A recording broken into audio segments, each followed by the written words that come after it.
Hey guys, welcome back to the channel. To continue off this TikTok build series, today we are going to look at the possible best gun in the game, KORD 6P67.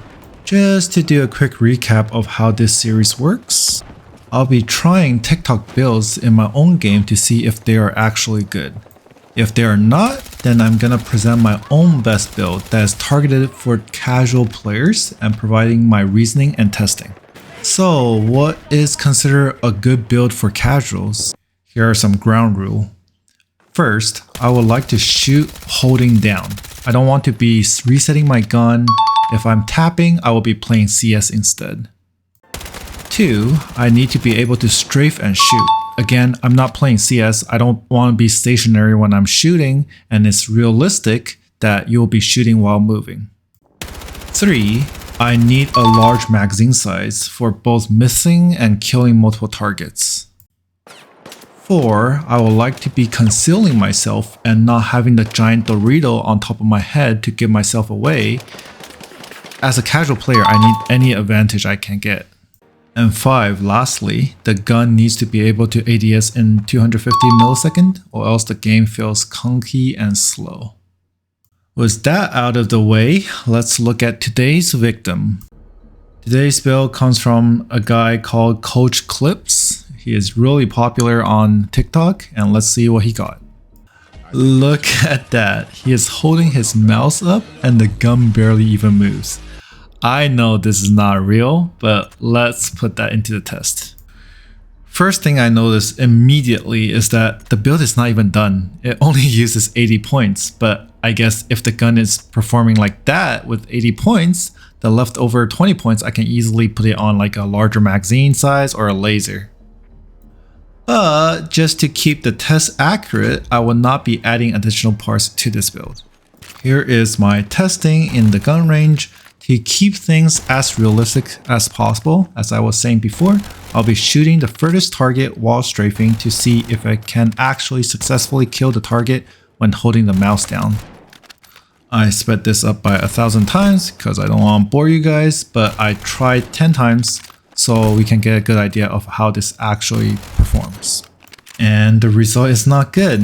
19 first, 0-0 failed on the 4th try, 6-0 failed on the 7th try, 3-21, 5. Overall, objectively speaking, this build is definitely a TikTok bait, and I would even say it is a bad build altogether.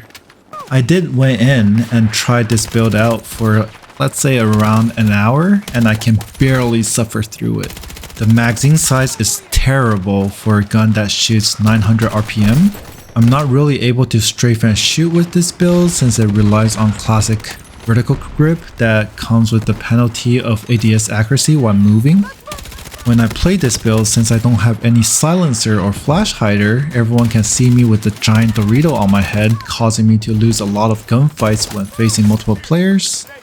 The only thing that is passing is that it does have a 250 millisecond ADS speed with the basic barrel, but having a heavy barrel is kind of necessary for this gun to have the hold down playstyle.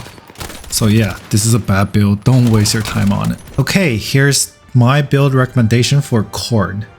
I'll go with a flash hider, a heavy barrel, a stubby grip, and a 45 size magazine. I'll explain the reasoning after, but here's the same strafe and shoot test that I did before. The result is 13, 26, 30, 25, 25, 27, 28, 15, 28, 33 with no fails. And with the proper pull down and control, this build definitely allows you to be able to shoot, strafing, and hold it down all at once. Okay, to the explanation part.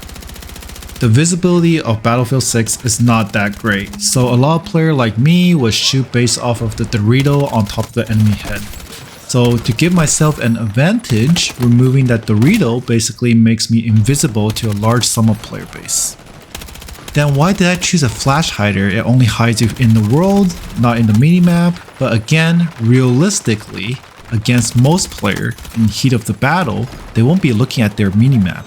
Therefore, hiding yourself in the world is much more important. And compared to a suppressor, it only costs 10 points, which allows us to have more points for other parts.